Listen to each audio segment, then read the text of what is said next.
is granted to the gentleman from Louisiana. Thank you.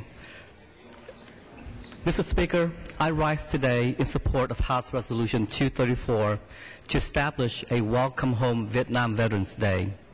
My family and I are direct beneficiaries of the sacrifice and service of the men and women who served this great nation during the years of conflict in Vietnam.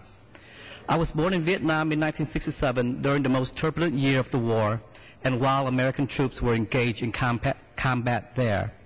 In 1975, my father, an Army officer, was captured by the Communist forces and sent to a re-education camp for nearly 7 years. I was 8 years old when I left my home country and came to America to make a new life with the tools of freedom and democracy that this great nation stands for. To the hundreds of thousands of veterans who returned from the Vietnam War, I say to you that your dedicated service to your country and mine is remembered by millions every day. I thank you for having fought for democracy and freedom, even in the farthest reaches of the globe.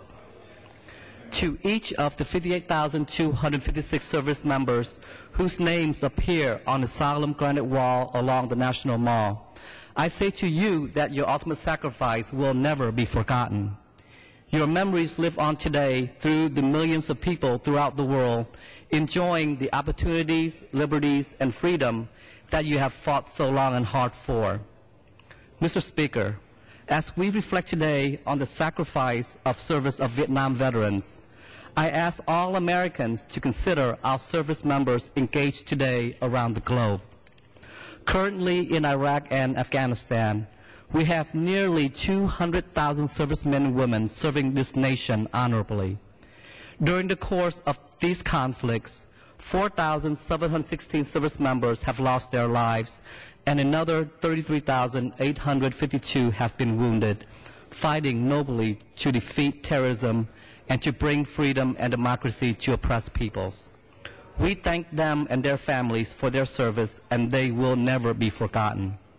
As we chart the way forward in these conflicts, it is our obligation to ensure that the gains we and our coalition partners have made are not for naught, and that we continue on the fight to bring peace, democracy, and freedom to these nations that have been damaged and broken by brutal regimes. Mr. Speaker, while I am struck by the fact that it's only today, some 34 years later, that we are establishing a day to welcome home from the Vietnam War some of America's bravest, I am pleased that I, a direct beneficiary of their service, can take part in this historic event. With that, I reserve the balance of my time. Thank you. Chair recognizes the gentleman.